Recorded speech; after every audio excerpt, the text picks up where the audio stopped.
"Stop! Don't hang the fat girl!" The mountain man yelled, his voice shaking the dusty street. The crowd froze. A noose already hung tight, the church bell tolling above their jeers. She wasn't just some outcast woman, they didn't know. The truth. Years ago, she had dragged that same mountain man back from death in a blizzard, feeding him, praying over him, saving his life when no one else would. But now, the whole town wanted her dead. A missing deed. A murdered man. Railroad. Men whispering lies in the dark. Everyone needed a scapegoat, and the fat girl was the easiest to blame. As the rope swung and tempers flared, the mountain man risked everything to tell her secret, to prove her worth. But even saving her once might not be enough because powerful. Men wanted her gone for good. Will mercy and truth be strong enough to stop the hangman's hand? Or will the frontier's thirst for blood claim the only soul who ever showed him kindness? This channel isn't just about stories. It's about remembering what still holds value, empathy, truth, and the courage to care. The midday sun beat down mercilessly on Red Fork's main street, casting harsh shadows across the weathered wooden planks of the gallows. Dust swirled in the hot Colorado air as a jeering crowd pressed forward, their faces twisted with a cruel eagerness that had no place in a God-fearing town. Martha Jane Pike stumbled up the rough steps, her patched calico dress catching on a splinter. Two deputies gripped her arms tight enough to bruise, dragging her forward when her feet faltered. She was a big woman, heavy-set in a way that had always drawn mockery, but there was a dignity in how she held herself even now. "Thief!" Someone shouted from the crowd. "Murderer!" called another. A few women, faces pinched with self-righteous anger, spat at her feet as she passed. Sheriff Tom Carver stood to the side, mopping his brow with a limp handkerchief. The summer heat had soaked dark patches through his shirt, and his eyes kept darting between Martha Jane and the hangman. "Get on with it," he muttered, fingers drumming against his gun belt. The hangman worked quickly, rough hemp rope scratching against Martha Jane's neck as he adjusted the noose. She closed her eyes, lips moving in what might have been prayer. "Stop!" The deep voice boomed across the street like summer thunder. "Don't hang the fat girl, she saved my life." The crowd parted, muttering, as a tall figure pushed through. Silas Boone's weathered face was lined with years in the mountains, his buckskins worn smooth by wind and rain. A long rifle was slung across his back, and his eyes blazed with a fierce certainty. "This here's madness," he declared, climbing the gallows steps with heavy determination. "3 winters back, I got caught in a blizzard up near Timber Creek. Would have died there frozen solid if Martha Jane hadn't found me." Sheriff Carver's hand settled on his revolver. "That's a fine tale, Boone, but what's it got to do with now?" "Everything." Silas moved closer to Martha Jane, his bulk shadowing her from the worst of the sun. "She dragged me to her cabin, nursed me back from death's door. Spent weeks feeding me soup, changing bandages where the frost had bit deep. Never asked nothing in return." A murmur rippled through the crowd. Someone called out, "She's still killed. Old Widow Miller's boy. Did she?" Silas's voice carried clear across the square. "Did any of you see it happen? Or are you just looking for someone to blame?" The sheriff shifted uncomfortably, glancing between Silas and the crowd. Martha Jane stood perfectly still, chin lifted despite the tears tracking clean lines down her dusty cheeks. "There's been no proper trial," Silas continued, his hand moving closer to his own holster. "No evidence brought forth. Just rumors and spite, far as I can tell." Minutes stretched like hours as the sheriff considered. Finally, he nodded slowly. Maybe we've been too hasty here." He gestured to the hangman. "Take off the rope. We'll hold her proper-like until we can sort this out." The hangman hesitated, looking to the crowd, but the sheriff's hand tightened on his revolver. With obvious reluctance, he loosened the noose and pulled it from Martha Jane's neck. The crowd began to disperse, though many lingered, muttering darkly about mountain girls and justice delayed. A few called out threats, but none dared approach while Silas stood guard. Martha Jane swayed slightly as Silas steadied her with a gentle hand on her elbow. "Thank you," she whispered, voice rough from the rope's embrace. "Reckon I owed you that." "Much and more," he replied quietly. Together, they made their way down the gallows steps, his bulk shielding her from the worst of the stares and whispered accusations. They walked slowly toward the livery stable where Silas's horse waited, stamping restlessly in its stall. The afternoon sun had begun its westward slide, lengthening the shadows of the buildings across the rutted street. Sheriff Carver watched them go, his expression troubled. His gaze drifted to a wagon parked at the edge of the square, where a ranch widow sat rigid with fury, her knuckles white on the reins. The woman's hard eyes followed Martha Jane and Silas until they disappeared into the relative safety of the livery's shadows. The midday drama had ended, but tension still hung thick as trail dust in the air of Red Fork. The gallows stood empty against the Colorado sky, a stark reminder of how close justice and murder sometimes stood, and how thin the line between mercy and vengeance could be. Inside the dimly lit livery stable, dust motes danced in thin shafts of sunlight that streamed through gaps in the wooden walls. The familiar scents of hay, leather, and horses wrapped around them like a worn blanket. Silas guided Martha Jane to a sturdy hay bale, his weathered hands gentle as he helped her sit. "Here now," he said, pulling a battered canteen from his saddlebag. The water sloshed inside as he unscrewed the cap. "Take a good drink." Martha Jane's hands trembled as she accepted the canteen. Water dribbled down her chin as she drank deeply, washing away the bitter taste of fear. When she finally lowered it, her voice came out barely above a whisper. "I thought today was my last on this earth. Well, it ain't." Silas settled onto another hay bale, his buckskins creaking. "You pulled me from death's icy grip that winter. Reckon I owe you more than my own hide for that." The tension began to ease from Martha Jane's broad shoulders. She drew a shaky breath, about to speak, when boot heels clicked sharply on the stable's wooden floor. Eliza Hart strode in, her two children trailing behind like shadows. The widow's face was drawn tight with worry, but determination blazed in her eyes. Her son clutched her skirts while her daughter, a few years older, stood straight back beside her mother. "Mr. Boone," Eliza said, nodding curtly. "Miss Pike." She smoothed her plain dress, dust from the street still clinging to its hem. "I need to tell you something about Henry Miller, the man who was killed." Martha Jane stiffened, but Silas leaned forward. "Go on, Mrs. Hart." He was carrying documents, important ones. Eliza's hands twisted together. "The deeds to my ranch. Without them, I have no legal proof of ownership." Her voice caught. "The railroad's been pressing folks to sell, offering pennies on the dollar. Those who refuse," she left the threat unspoken. "That's why they're so eager to hang someone." Silas said quietly, "Don't matter who, long as it closes the case quick." Martha Jane's face had gone pale. "I was there that day, it's true. Saw him riding toward town. But I never." She pressed her lips together, unable to continue. "The sheriff's got powerful men whispering in his ear," Silas said, standing. His shadow fell long across the stable floor. "Railroad men with deep pockets and shallow morals." "My husband died protecting our land," Eliza said fiercely. "I won't let them steal it now." She looked hard at Martha Jane. "If you're innocent, and I'm starting to think you might be, then helping find those deeds could save both of us." The afternoon light was fading by the time Silas and Martha Jane made their way to the boarding house.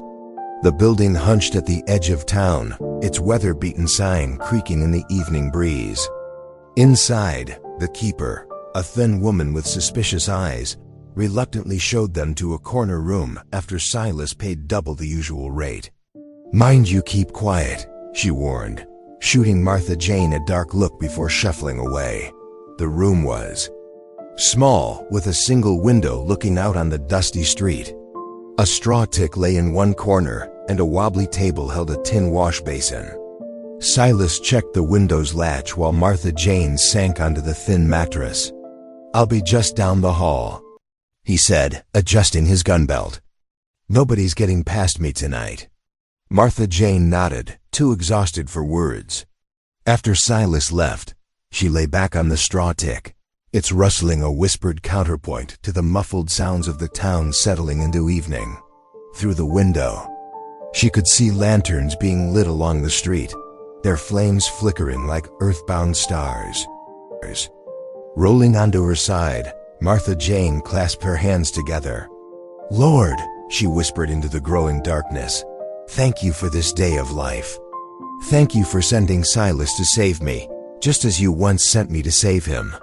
Her voice caught. "And please help us find those deeds.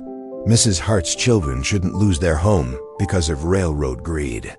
The lantern outside her window burned low, casting wavering shadows on the wall.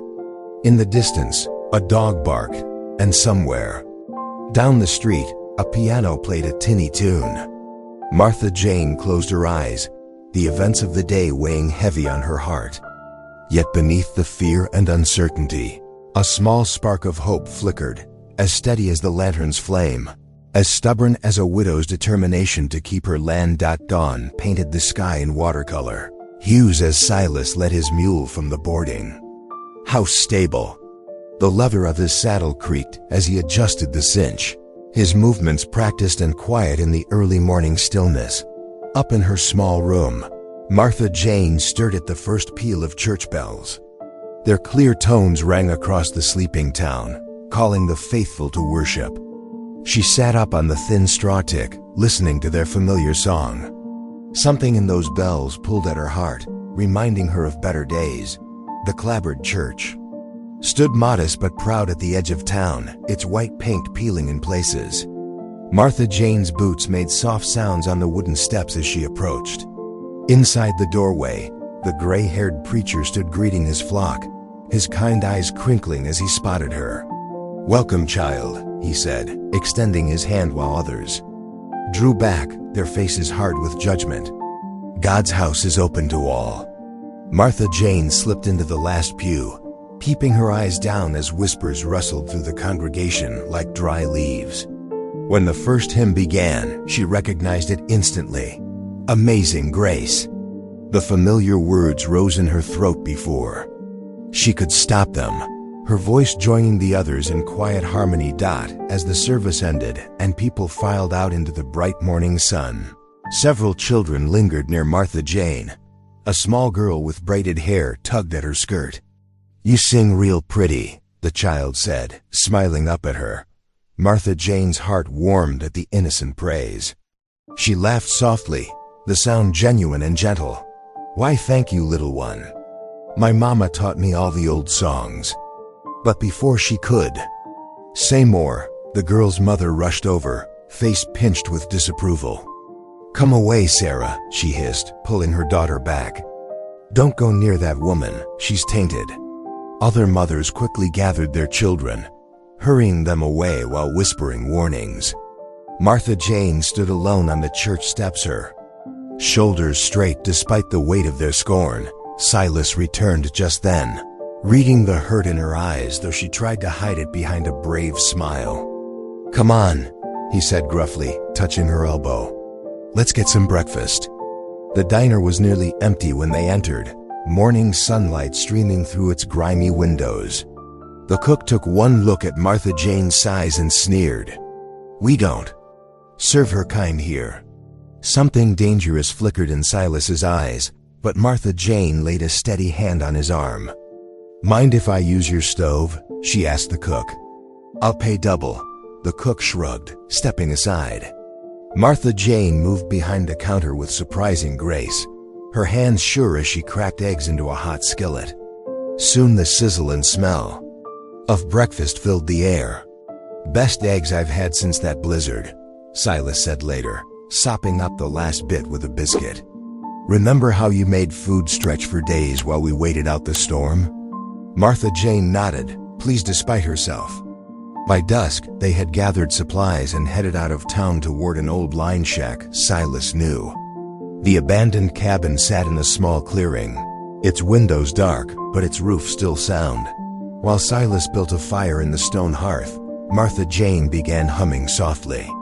The hymn from that morning rose again in her throat, her voice unpolished but full of feeling. The familiar melody filled the simple space as darkness gathered outside. Silas paused in his work, listening. The song took him back to that desperate night in the mountains, when fever had nearly claimed him. Martha Jane's voice had anchored him then, leading him back from the brink with hymns and gentle hands on his brow. The fire caught properly, sending sparks up the chimney. Through the cabin's single window, they could see the embers rising like tiny stars into the velvet night, while Martha Jane's song wrapped around them like a well-worn quilt, bringing comfort in the gathering dark. Morning light filtered through the line shack's grimy windows as Silas saddled his mule for the ride into town. Martha Jane stood in the doorway, her calico dress already dusty from her early cleaning efforts. "I'll fetch what supplies we need," Silas said, checking his ammunition. "You stay put and rest." Martha Jane nodded, though rest was far from her mind. As soon as Silas disappeared down the trail, she set to work with determination. The cabin's disrepair showed in every corner. Gaps in the walls let in drafts, and the roof leaked in several spots. But Martha Jane knew how to make do with little. She found old canvas in a corner and dragged a stool beneath the worst roof leaks. Standing on tiptoe, she worked the tough fabric into the gaps, her strong hands pressing it firmly into place. By midday, she had patched 3 major leaks and swept years of dust from the plank floor. In the crude fireplace, she built up a small fire and hung her dented stew pot. Into it went the last of their dried beef, some withered potatoes, and wild onions she had spotted growing near the door. The familiar work of cooking soothed her spirit, and soon savory steam filled the cabin. The sun was low when hoofbeats announced Silas's return. Martha Jane's greeting died in her throat when she saw his face. Angry bruises darkened his jaw, and dried blood crusted his knuckles. "Land sakes, what happened to you?" She hurried to help him dismount. "Railroad men," he growled, wincing as she steadied him. "Down at Miller's saloon. Got mouthy about me protecting a fat outlaw. Couldn't let that stand." Martha Jane's face flushed at the insult, but her hands remained gentle as she led him inside. She sat him by the fire and dampened a clean rag with water from their bucket. "Hold still now," she ordered, cleaning his cuts with firm but careful touches. "Fighting won't solve nothing." Silas grunted but submitted to her ministrations. Sometimes a man's got to stand up for what's right. Before Martha Jane could reply, a wagon's rattle approached the cabin. Through the window, they saw Eliza Hart. Pulling up, her 2 children huddled beside her on the seat. "Mrs. Hart?" Martha Jane opened the door, concerned by the widow's harried expression. "I'm sorry to trouble you," Eliza said, helping her children down. "But I'm at my wit's end. The well's run dry, not a drop left, and I'd stake my life the railroad's behind it." Inside, she explained further while Martha Jane served bowls of steaming stew. "There's a new channel dug above my property. They're diverting the water, trying to drive me out." Her hands trembled as she helped her youngest child eat. "Without water, the cattle won't last a week." Silas leaned forward, his own troubles forgotten. "I'll ride up tomorrow, take a look at what they've done." "There's more," Eliza said quietly. "The man who was killed, Mr. Peterson, he always carried an old Bible, family heirloom, he said. But he'd taken to hiding important papers in it, including my ranch deed." She met Martha Jane's eyes. "That Bible's gone missing." Thunder rumbled overhead as understanding dawned on all.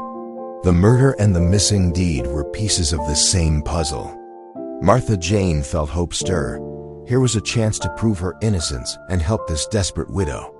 Rain began hammering the roof as Eliza gathered her children to leave.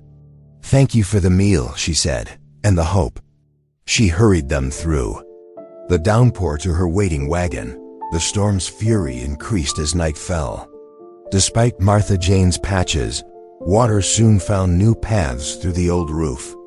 Drops plopped into hastily placed buckets while mud seeped under the door. Martha Jane knelt in a relatively dry corner, her hands clasped. "Lord," she prayed aloud, her voice steady against the storm's rage, "keep us from drowning in more than just rain.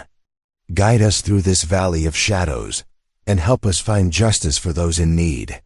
Silas watched her from his place by the fire, struck by the strength in her simple faith.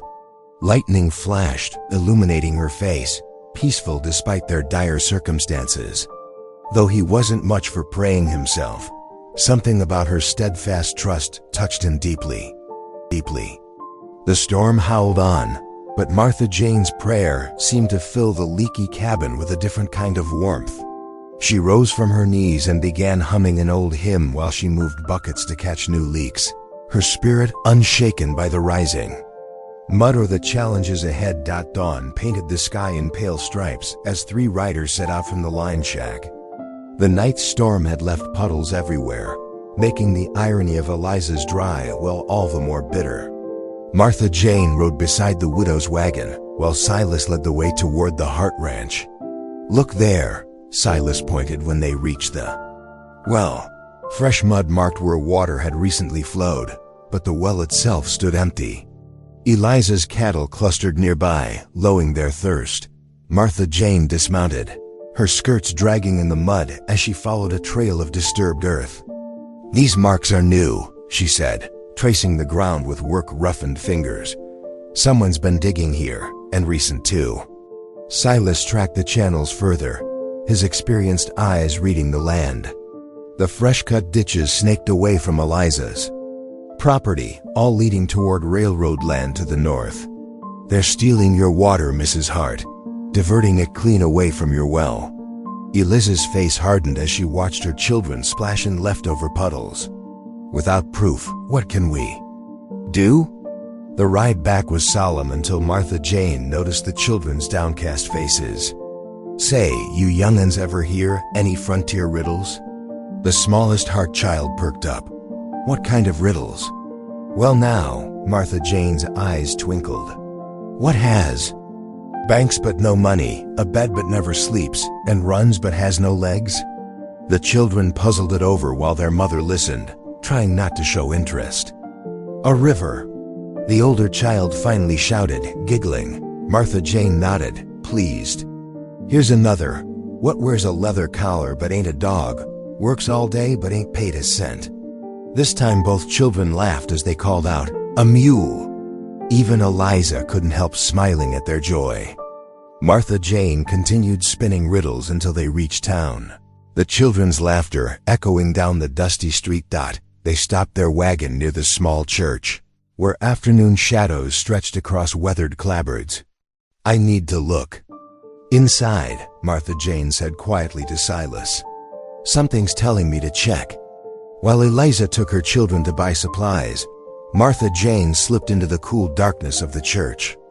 Dust motes danced in light from high windows as she moved toward the altar. Her careful search behind it revealed nothing but mouse droppings and forgotten hymnal pages. The preacher found her there, but instead of scolding, he paused thoughtfully. "Few weeks back, a stranger spent quite a while up in them rafters," he mentioned, eyes distant. "Said he was fixing loose boards, but..." He shrugged and walked away, leaving Martha Jane to ponder his words. That evening, as townspeople gathered for prayer meeting, Silas slipped through shadows to the back of the church. Martha Jane's heart thundered as she watched him scale the wall in the dimness, using support beams like a ladder. The congregation's voices covered any sounds of his climbing. Time stretched like pulled taffy as Martha Jane prayed, hands clasped white-knuckled in her lap. Finally, Silas descended, something bulky tucked inside his coat. They hurried outside, where lamplight revealed their prize, a worn Bible, its leather cover cracked with age. Behind the church, they carefully opened it. The inside had been hollowed out, creating a hidden space. There, folded precisely, lay Eliza's deed. Martha Jane's hands trembled as she touched the paper, joy and relief washing through her. "We've got to hide it safe," Silas whispered, tucking the precious document into Martha Jane's deep pocket. They returned to the church just as the preacher called for hymns. Martha Jane felt the deed's weight against her hip as she stood. For the first time since the hanging day, she felt truly light. When the preacher asked for volunteers to lead the next song, her hand rose of its own accord. She walked to the front, aware of suspicious glares and whispers. But the truth in her pocket gave her courage. Her voice, though untrained, rang clear and true as she began the familiar words. "Amazing grace, how sweet the sound that saved a wretch like me." Tears streaked her round cheeks as she sang, every word a testimony to God's mercy. She had faced the gallows and survived. Now justice waited in her pocket, and hope filled her heart. One voice joined her, then another. Soon the whole congregation sang, "Prejudice Forgotten and the Power of the Old Hymn." Martha Jane's voice soared with theirs, her joy too big to contain. "I once was lost, but now am found, was blind, but now I see." The harmonies swelled in the small church, and Martha Jane knew, whatever came next, this moment of grace would sustain her. The church service ended as stars began to twinkle above. Red Fork, Martha Jane walked beside Silas down the lamplit street, her heart lighter than it had been in weeks. The deed rested safe in her pocket, and for the first time since the hanging day, townsfolk had looked at her with something other than hatred. "Did you see Mrs. Peterson actually smile at me during Amazing Grace?" Martha Jane said softly, hardly daring to believe it. And little Sarah Miller waved from behind her mama's skirts. Silas nodded, his weathered face gentle in the lamplight. "Music has a way of opening hearts. Reminds me of that night in the blizzard when you sang to keep my fever dreams at bay." Martha Jane's cheeks warmed at the memory. The weight of belonging, of acceptance, felt foreign but wonderful. "Maybe someday they'll see past." She gestured at her ample figure, then squared her shoulders. "Maybe they'll see me." "Some already do," Silas said quietly. They walked on through pools of yellow lamplight, their boots clicking against wooden sidewalks. The night air carried the scent of sage and distant rain. But as they approached the line shack, something made Silas stiffen. "Get behind me," he whispered sharply. Two shadows detached themselves from the darkness. Railroad men, their faces hard in the dim light. The taller one stepped forward, brass buttons gleaming on his vest. "Hand over that Bible, mountain man," he growled. "We know you took it from the church." "Don't know what you're talking about," Silas said evenly, but his hand moved toward his belt. The second man lunged forward. Silas met him with a sharp right hook that sent the attacker sprawling. The tall one drew a knife, its blade catching moonlight. Martha Jane's heart hammered as she backed toward the shack door. Her hand found the cast iron skillet she'd left to dry by the entrance. As the tall man grappled with Silas, she gripped the heavy pan and swung with all her might. The impact rang like a church bell. The railroad man crumpled without a sound. "Inside, quick!" Silas shouted, landing one final punch that left the second man unconscious in the dirt. They scrambled into the shack, bolting the door behind them. Martha Jane's hands shook as she lit the lamp. "They know about the Bible. How could they know?" "Someone's been watching us," Silas said grimly, checking his bruised knuckles. "We'd best lay low until morning." Neither slept much that night, taking turns watching at the window. When dawn finally broke, they heard horses approaching. Martha Jane's heart sank as she recognized Sheriff Carver's badge glinting in the early light. He dismounted stiffly, dark circles under his eyes. "2 railroad men went missing last night," he said without preamble. "Last seen heading this way." "Ain't seen nobody," Silas said calmly. though Martha Jane noticed how he positioned himself between her and the sheriff. Carver's gaze swept over them both. Funny thing is, one was found with a mighty big lump on his head. Other one's got a broken nose. You wouldn't know anything about that, would you? Can't help what trouble men find in the dark, Silas replied. The sheriff's jaw tightened. Listen here, I know something's going on. Railroad men don't take kindly to being roughed up. You two best watch yourselves. I'll be keeping close eyes on this place. After he rode away, Martha Jane sank onto a rickety chair. What if they come back? What if we'll face it together? Silas interrupted. He knelt beside her chair, his calloused hand covering hers. Truth is, Martha Jane, these past days, I've felt more alive than I have in years. Up in my mountain cabin, I thought I was content alone. But now, Martha Jane's breath caught. She looked down at their joined hands, hardly daring to believe what she was hearing. Hope fluttered in her chest like a wild bird. Now, she whispered, now I reckon maybe solitude ain't all it's cracked up to be. Color flooded her cheeks. She wanted to believe him, wanted it more than she'd wanted anything. But years of mockery and rejection made her hesitate. You don't have to say such things. Just because I say what I mean, Martha Jane, always have. The moment stretched between them, fragile as spun sugar. From somewhere in the darkness outside, wolves began to howl, a wild, haunting sound that made Martha Jane shiver. The dangerous song seemed to echo the threats gathering around them, reminding them that their enemies were still out there, waiting. Dawn painted the sky in shades of pearl when urgent knocking startled Martha Jane from sleep. She hurried to the door, finding Eliza Hart on the threshold, her face pale with worry. The widow's hands trembled as she thrust a paper toward them. They've done it, Eliza said, her voice breaking. The railroads posted notices all over town. They're claiming my land unless I can prove ownership within 7 days. Silas appeared behind Martha Jane, taking the notice to read in the early light. His weathered face grew stern as his eyes moved across the page. Come inside, Mrs. Hart. Best not discuss this where others might hear.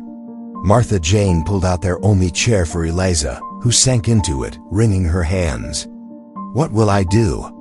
My children, that land is all we have left of their father. Silas exchanged a meaningful look with Martha Jane before reaching into his coat. He withdrew the Bible they'd recovered from the church rafters, carefully opening its hollowed pages to reveal the folded deed within. Eliza's eyes widened. You found it? Oh, thank the Lord. She reached for the paper, but Silas held it back gently. We need to be careful about how we reveal this, he warned. The railroad, men who attacked us last night, prove they're willing to use force. If we show this privately, they might make it disappear, or worse. Martha Jane stepped forward, her voice steady despite her fear. The town meeting, next week, when everyone's gathered. They can't hide their schemes if the whole town witnesses the truth. Eliza nodded slowly. Yes, that could work. But Martha Jane, you'd have to stand before everyone. After everything they've said about you, I'll stand beside you, Martha Jane said firmly. It's time they saw the truth about more than just land deeds. The morning light strengthened as they planned, discussing every detail. When Eliza finally left, Martha Jane began preparing a simple breakfast of cornbread and coffee. The quiet was broken by small voices outside. 3 children stood at the door, clutching a cloth-covered basket. Martha Jane recognized them from church, the Miller children who had joined her hymn. Mama made these for you, the eldest girl said shyly, offering the basket. For singing so pretty yesterday. Inside lay 6 golden biscuits, still warm from the oven. Martha Jane's vision blurred with tears as she accepted them. Such a simple kindness, yet it pierced straight to her heart. Thank you, she whispered. Would you like to share them with me? The children's faces lit up. Soon they sat around the rough table, spreading butter on warm biscuits while Martha Jane told them stories of her days as a trail cook. Their laughter filled the shabby shack with unexpected joy. Silas returned from checking his horse to find Martha Jane surrounded by young admirers. He leaned in the doorway, watching her demonstrate how to make biscuit dough. Her face glowed with happiness, her usual self-consciousness forgotten in the children's accepting presence. When the children finally scampered home, Martha Jane wiped crumbs from the table, humming softly. "The town's changing, isn't it?" she asked. "Like spring thaw after a hard winter." "Bit by bit," Silas agreed. "People are starting to see past their first judgments." As afternoon faded to evening, they settled into their familiar routine. Martha Jane sat beside the fire, mending tears. In Silas's old coat, the steady rhythm of her needle was accompanied by the quiet scrape of Silas's whetstone as he sharpened his knife. "Never thought I'd get used to having company again," Silas said after a while, testing his blade's edge with his thumb. "Spent so many years alone up in those mountains, I almost forgot what it was like." Martha Jane's needle paused. "Do you miss it? The solitude?" "Reckon I thought I needed it. Thought being alone meant being safe." He set the knife aside, his voice growing softer. "But I'm weary of it now. Weary right down to my bones." "I understand." "Being weary," Martha Jane whispered, her eyes on her stitching. "Weary of sideways looks and whispered words. Weary of being the one they blame and mock and despise." Silas moved to sit beside her on the rough bench. His calloused hand found hers, warm and steady. Words seemed unnecessary as they sat together in comfortable silence, the firelight casting dancing shadows on the walls. Their joined hands spoke of understanding, of acceptance, of a loneliness finally easing. Outside, crickets began their evening song as darkness settled over the land. Inside the humble shack, two souls who had known too much solitude found peace in simple companionship. While the fire crackled softly in the hearth, Sunday morning dawned bright and clear, the church bell's steady toll drawing townsfolk from every direction. They filed into the weathered, clapboard building, filling the simple wooden pews until people stood 3 deep along the walls. The usual smell of dust and old hymnals mingled with the nervous energy of anticipation. Eliza Hart stood straight back near the altar, her children close beside her. Martha Jane and Silas flanked her like guardian angels, though Martha Jane's hands trembled slightly where they clasped her worn shawl. The morning sun streamed through the high windows, catching dust motes in shafts of golden light. Sheriff Carver sat in the front row, his badge gleaming dully against his vest. Behind him, 2 men in expensive suits, railroad agents, whispered together, their faces set in hard lines. When the preacher called the meeting to order, Eliza stepped forward. Her voice carried clear and strong through the hushed church. "I stand before you today with proof of my rightful claim to the Hart Ranch lands." She held up the Bible they had recovered, its leather cover worn smooth with age. "This belonged to Joseph Miller, the man who was murdered. Inside, he kept something precious, my husband's original deed to our land." Gasps rippled through the congregation as she carefully extracted the folded paper. Several of the older ranchers stood up, craning their necks to see. Old Mrs. Thompson, who had known Eliza's husband, called out, "That's right, show them, girl." But before Eliza could unfold the document, one of the railroad agents surged to his feet. "That deed is clearly a forgery. The original was properly transferred to the railroad months ago." "That's a lie." Silas growled, his hand instinctively moving toward his hip where his pistol hung. Martha Jane touched his arm gently, and he forced himself to remain still.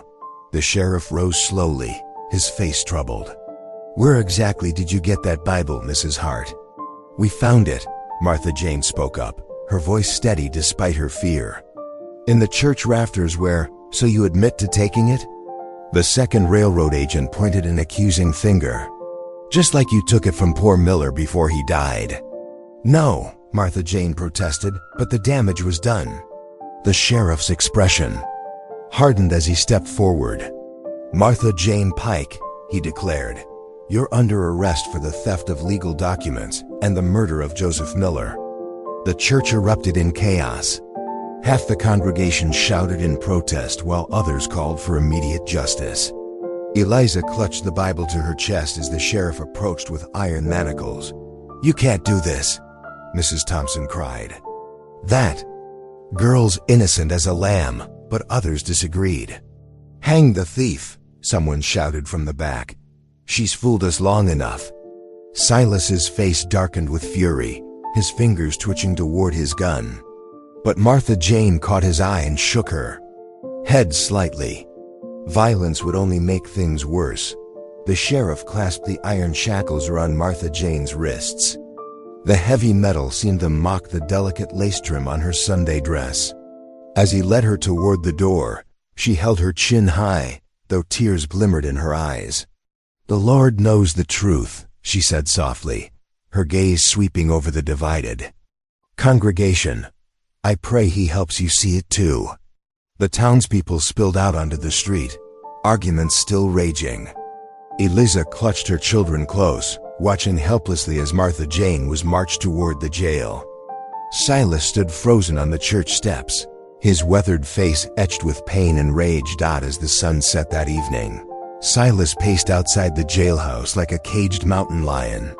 His boots wore a path in the dirt as he moved back and forth, whispering desperate prayers into the gathering darkness.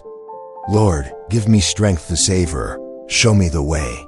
Inside her cell, Martha Jane knelt on the rough wooden floor. The moonlight streaming through the barred window cast cross-shaped shadows around her heavy figure. Her clear voice lifted in prayer, carrying faintly through the thick walls. "Dear Father," she prayed, "forgive them, for they're scared and angry. Give me courage to face whatever comes.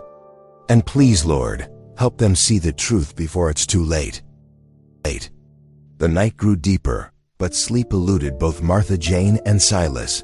The sound of hammering began well before dawn, the hollow, methodical thuds of the gallows being rebuilt. Each strike echoed through the quiet streets like a doom-laden heartbeat. Martha Jane pressed her forehead against the cold iron bars, her prayers never ceasing. Outside, Silas's boots continued their restless path, his own whispered pleas joining hers in the darkness. The hammering went on, steady and merciless, counting down the hours until morning. Morning light crept over Red Fork's rooftops as Silas made his way down the dusty street. His boots dragged with weariness from a sleepless night, but determination kept him moving. The town was just beginning to stir, shopkeepers sweeping their wooden sidewalks, the smell of fresh bread wafting from the bakery. First, he headed to the white-painted church where the preacher lived. The old man answered Silas's knock in his suspenders, gray hair tousled from sleep.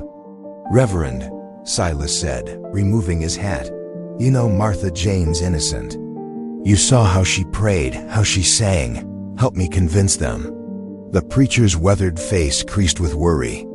"Brother, I hear you. That girl's got more faith than most. But," he glanced toward the railroad office down the street, "the railroad owns the land under this church. One word from them, and my congregation loses their place of worship." Silas's jaw tightened. "Ain't that all the more reason to stand for truth?" "I'm sorry," the preacher whispered, closing the door softly. Store by store, Silas worked his way down the street. At the general store, old Mr. Peterson wouldn't meet his eyes, suddenly very interested in arranging cans of peaches. The saloon keeper shook his head before Silas could even speak. The banker pulled his curtains shut. By midday, his throat was dry from pleading. He slumped against a hitching post, watching townsfolk hurry past with averted gazes. The sun beat down mercilessly, much like the weight of failure on his shoulders. "Mr. Boone?" A quiet voice startled him. Miss Sarah Wells, the young schoolmarm, stood nearby, clutching her lesson books. "I've been thinking, what if we wrote a petition? Gathered signatures showing how many believe in Martha Jane's innocence. Hope flickered in Silas's chest. "You'd do that?" She nodded, her spectacles glinting. "It's the right thing to do." Together they drafted the petition on fine school paper. Miss Wells's neat handwriting laying out the facts of Martha Jane's character and the suspicious timing of the railroad's claims. But as they went door to door, few dared sign. A handful of elderly widows, 2 ranch hands, the Chinese laundryman, not enough to sway a judge. Late afternoon found Silas riding out to the Hart Ranch, dust coating his clothes and despair clouding his thoughts. He found Eliza by her dry well, testing the depth with a long pole. "Any water?" he asked, though he knew the answer. "Not a drop," Eliza straightened, wiping sweat from her brow. The railroad dug those channels deeper. "My children are drinking from the creek now, but it won't last through summer." Silas told her about the failed petition. Town's too scared to help. "Well, I'm not," Eliza's eyes flashed. "I'll testify about that deed tomorrow, even if it means losing everything. Martha Jane stood by me. I won't abandon her." Silas sank onto the well's stone edge as sunset painted the sky crimson. What if it's not enough? Meanwhile, in the jail's dim interior, Martha Jane made the best of her situation. She shared her meager supper with Two-Finger Jack, a horse thief, who'd been sobbing about his mama. She passed her tin cup of water to young Billy, in for drunk and disorderly, when his hands shook too badly to hold his own. "Amazing grace, how sweet the sound," she sang softly, her voice carrying through the cells. "That saved a wretch like me." One by one, the other prisoners grew quiet, listening. Even the meanest among them seemed touched by her gentle spirit. When the jailer brought paper and pencil at her request, she wrote carefully, "Dearest Silas, keep faith. God's mercy is bigger than man's hatred. Whatever happens, your friendship has been a blessing beyond measure. Martha Jane." She asked the jailer to deliver it, and he took it with unusual gentleness, touched by her calm in the face of death. Sheriff Carver sat alone in his office. Martha Jane's notes spread before him on his desk. The lamp cast dancing shadows as he read her words again and again. His hands trembled slightly as he poured himself a drink. "God's mercy," he whispered, the words tasting bitter in his mouth. But orders were orders, and he had a family to feed. Outside town, Silas stood in a meadow beneath the vast Colorado sky. Stars wheeled overhead, countless as grief. He held Martha Jane's prayer note close to his heart, its edges already worn from repeated reading. A coyote's lonely cry echoed across the prairie. Silas remained motionless, Martha Jane's words of faith burning in his pocket while his own hope flickered like a candle in the wind. The night stretched endless around him, but still he stood, as if waiting for an answer from the silent stars. Dawn painted the eastern sky in streaks of pink and gold. As Silas crept through Red Fork's sleeping streets, his footsteps whispered against packed dirt, each movement careful and measured. The livery stable's weathered doors creaked softly as he eased them open. Inside, morning light filtered through dusty windows, catching motes that danced in golden shafts. His old mule nickered softly in greeting. Silas pressed a finger to his lips, though he couldn't help a slight smile at the animal's faithfulness. "Quiet now, old friend," he murmured, gathering his saddlebags and rifle. His hands moved swiftly, checking ammunition and supplies. The familiar weight of his gear brought comfort. This was work he knew well from his tracking days. Outside the stable, fresh wagon tracks cut deep in the mud from yesterday's rain. Silas studied them carefully, noting the distinctive pattern of a missing nail in one wheel. These same tracks had been near Eliza's sabotaged well. He mounted up, guiding his mule north into the pine-covered hills. The morning air carried the scent of sage and wood smoke. Someone had a camp nearby. Silas followed the wagon ruts, keeping to the tree line where shadows would hide his approach. After 2 hours of careful riding, he spotted smoke rising through the trees. Dismounting, he crept forward on foot. Through the branches he saw a clearing with 3 canvas tents and hitched horses. 2 men in railroad company coats stood by a smoking fire pit, kicking dirt over the remains. Silas waited, still as stone, until the men walked toward the horses. Then he slipped into the clearing, boots silent on pine needles. The fire pit still smoldered, and among the ashes lay scraps of burned paper, letters and documents the men had tried to destroy. Behind an overturned crate, something caught his eye. A worn leather satchel, its sides stained dark with what could only be blood. Silas's heart hammered as he recognized it, the murdered man's bag. Inside he found what he sought, a ledger bound in cracked leather. His hands trembled slightly as he opened it. Row after row of careful writing listed payments to town officials, the sheriff, the mayor, even the bank president. Beside each name was an amount and the words railroad compensation. Some entries were marked with red ink, special handling required. Silas pulled paper from his coat and began copying names quickly. The scratch of his pencil seemed thunderous in the morning quiet. "Hey, you there!" The shout sent birds scattering from the trees. Silas whirled to see 2 armed guards running toward him, rifles raised.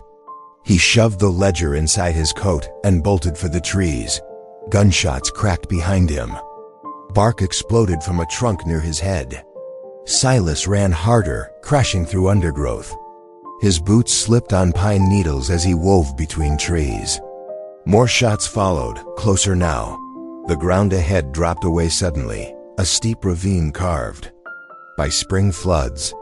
Silas hesitated for only a heartbeat before sliding down the slope. Loose rocks tumbled with him. His left shoulder slammed hard against an outcrop, sending white-hot pain through his arm. He rolled to the bottom, fighting to keep the precious ledger protected. Above, the guards shouted in frustration, unwilling to risk the dangerous descent. Silas forced himself up, cradling his injured arm, and stumbled through the ravine until he found his waiting mule. The ride back to town was agony. Each hoofbeat sent jolts of pain through his shoulder.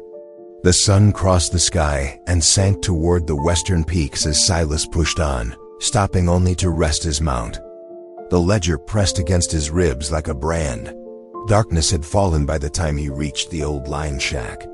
His vision swam with exhaustion and pain as he practically fell from the saddle.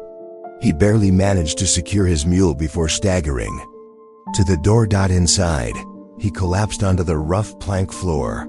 The ledger tumbled from his coat, proof at last of the railroad's corruption, but his strength was spent.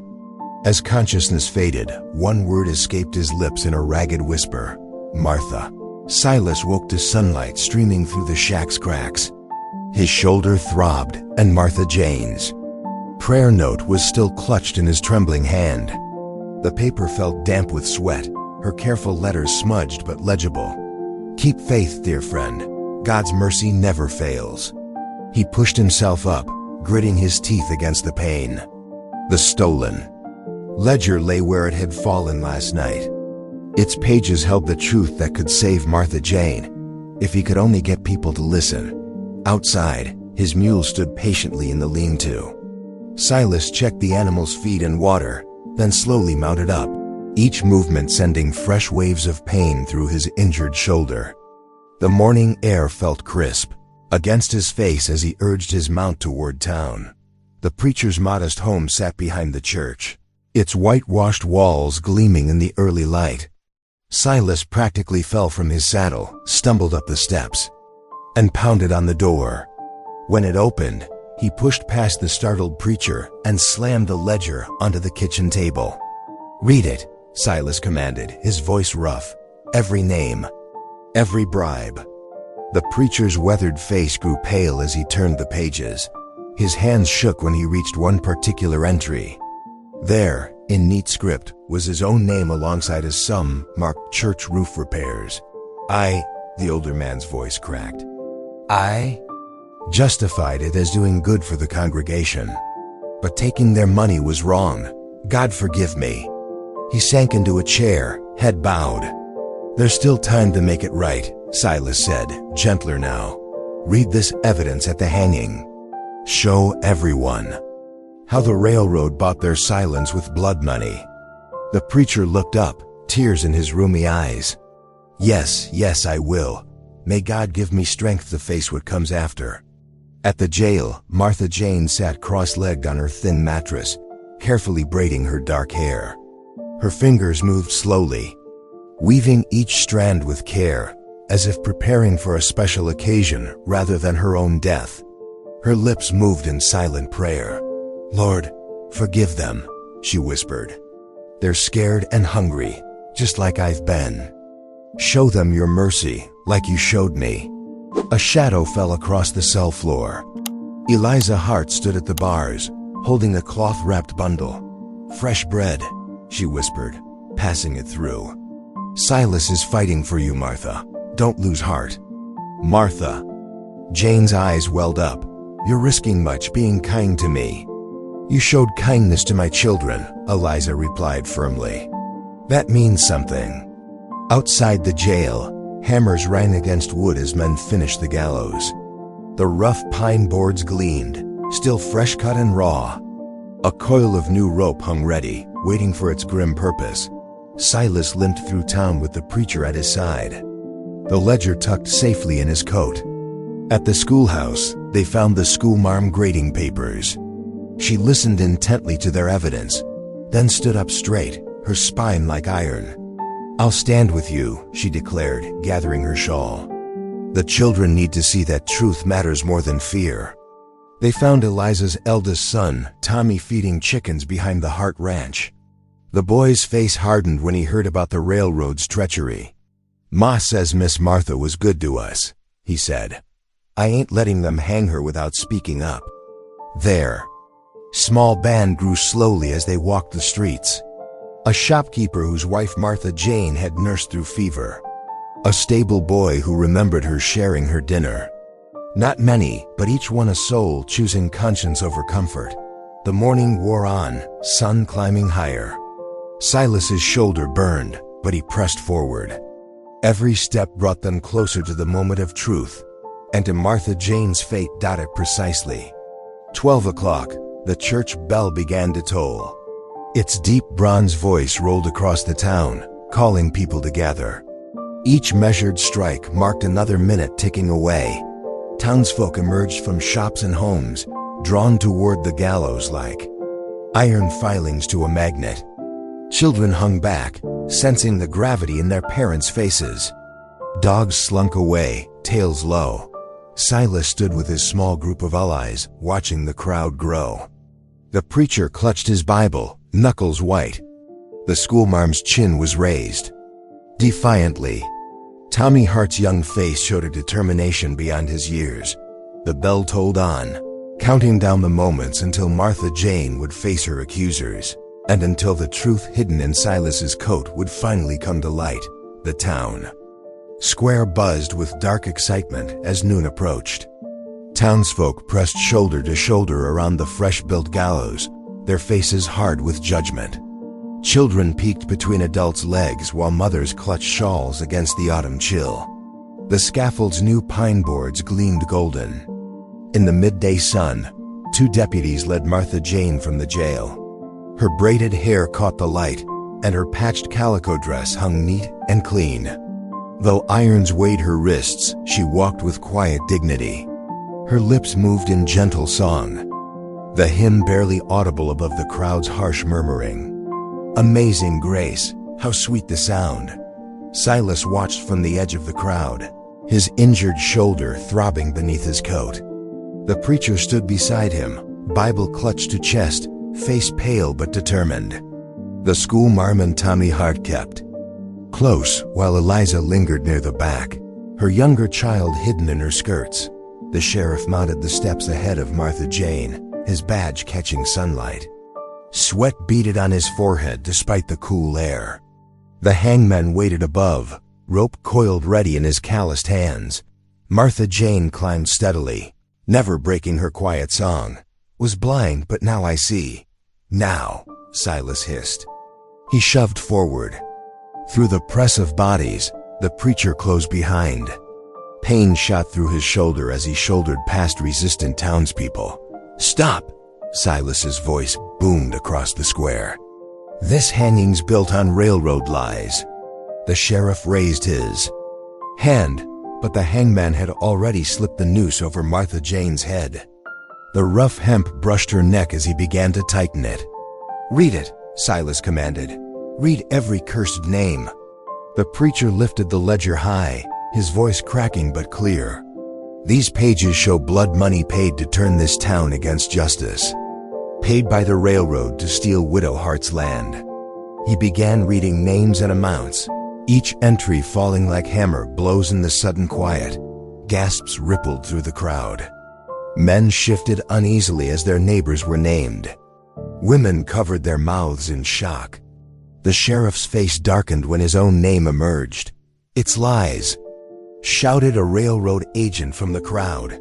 That book proves nothing. Wait, a boy's voice rang out. Tommy Hart burst from behind Silas, waving leather-bound pages. I got proof too. The dead man's journal, I found it by our well. The 12-year-old's face was flushed as he climbed the gallows steps.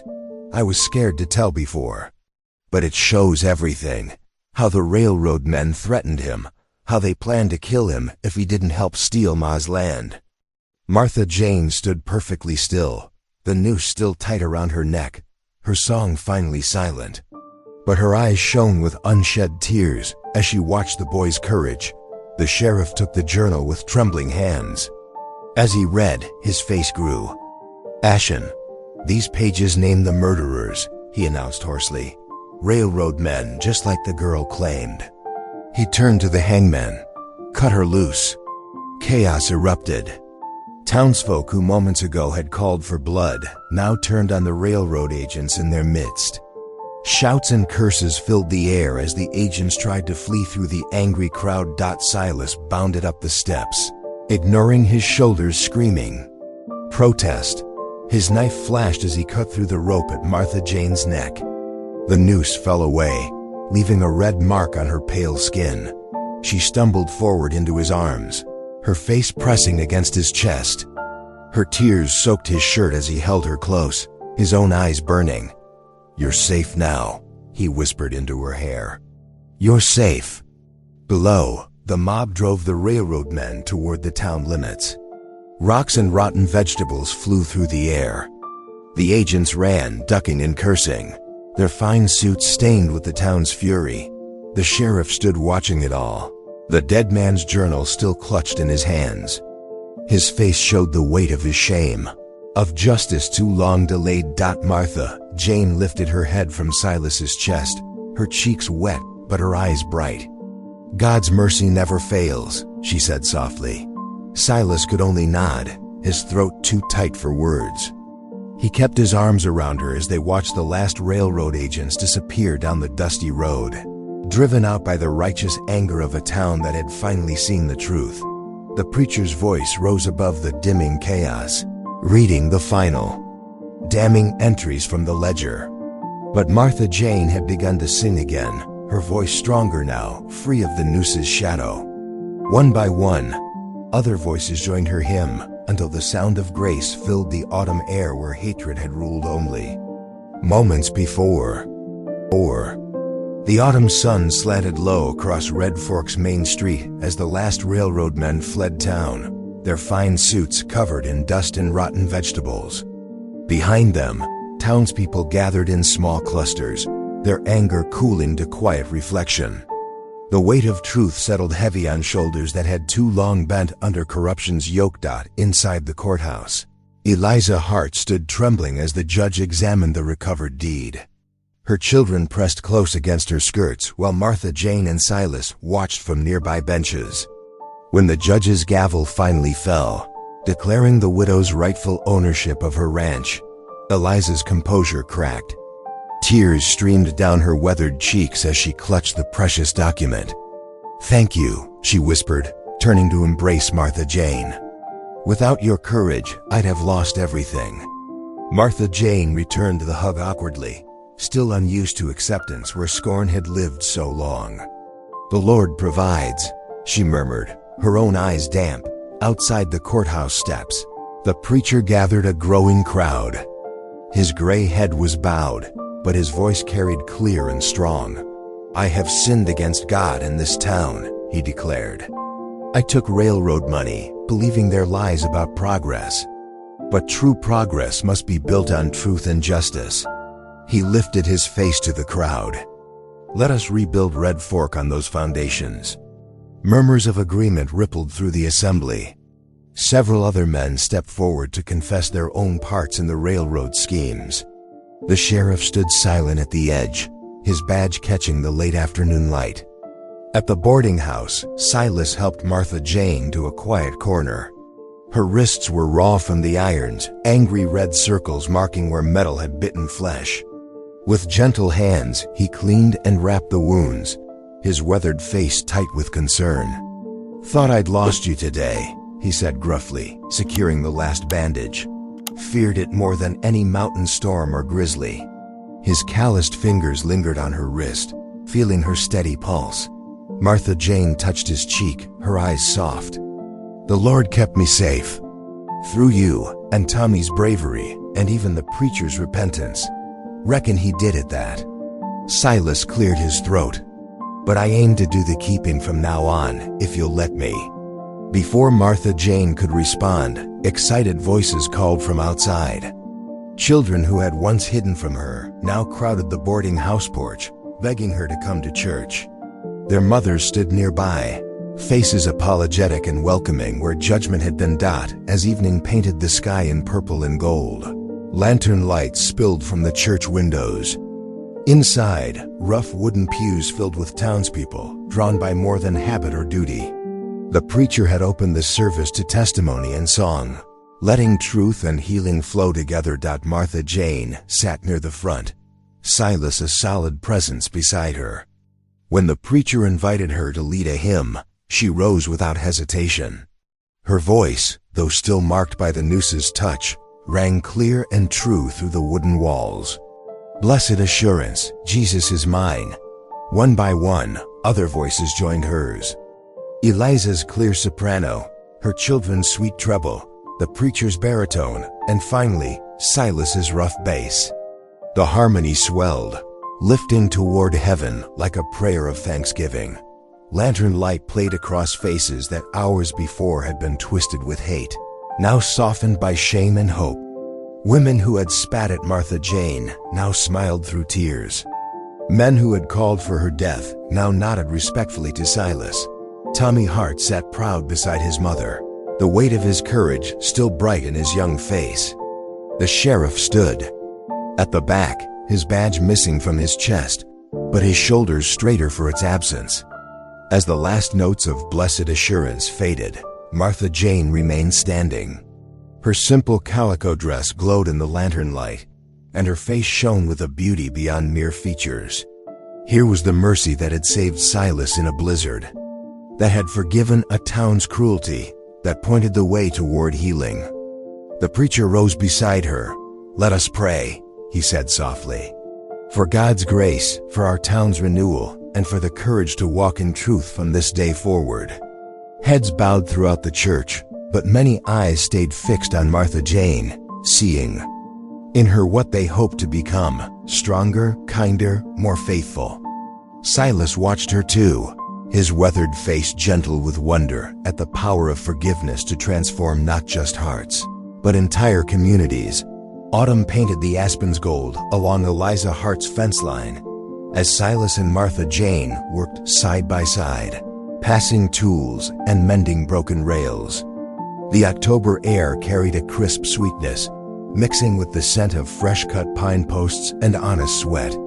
Martha Jane's strong hands matched Silas's skill with the fence repairs, their movements falling into an easy rhythm born of weeks working together. From the town road, Mrs. Peterson waved as she passed in her wagon. "Good morning, Martha Jane," she called cheerfully. "We missed your voice in church yesterday." Martha Jane smiled and waved back, still marveling at how most folks now greeted her with warmth instead of whispers. Though a few old-timers still crossed the street when they saw her coming, their numbers dwindled with each passing week. Silas watched her return to work, his weathered face softening. Setting down his hammer, he touched her arm. "Martha," he said quietly, using her first name like a prayer. "Been meaning to ask you something." She turned, wiping her brow with her apron. The setting sun caught golden threads in her brown hair, loosened from its practical braid. "You saved my life once," he continued, his voice rough with emotion. "But that debt's long paid. What I'm asking now," he cleared his throat, "would you stay with me? Not from obligation, but because we could make a good life together?" Tears welled in Martha Jane's eyes as she nodded, unable to speak. Silas gathered her close, uncaring that Eliza's children were watching from the porch with delighted grins.